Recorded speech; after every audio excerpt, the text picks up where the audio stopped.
Tumpukan sampah tiba-tiba angus tebutung hampir apinya meluas. Diduga dituduh oleh wong yang tak bertanggung jawab.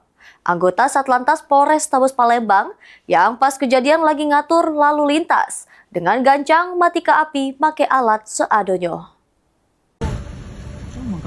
Kobaran api tiba-tiba muncul di samping tiang LRT Simpang Limo Lampu Abang DPRD Sumsel. Tepatnya di sebelah kolam Palembang Icon pada Rabu awan. Api tersebut diduga dituduh oleh wong yang tak bertanggung jawab.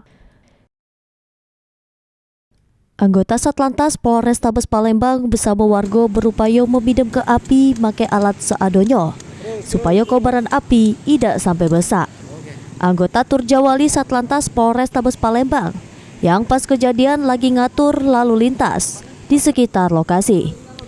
Berkat kesigapan anggota bersama warga tersebut, api tidak sampai meluas karena bisa membahayakan amun api terus membesar pas di musim kemarau ini. Ditambah lagi kondisi dedaunan lagi kering.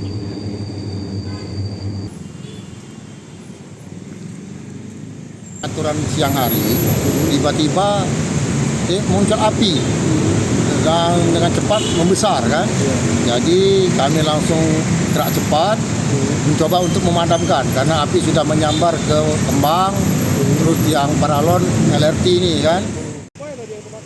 Beruntung api tidak sampai merambat ke tiang LRT yang berpotensi ngerusak fasilitas umum. Api cuma tunuh tumpukan sampah, kembang, serta dedaunan di sekitar lokasi. Mulyadi, PAL TV.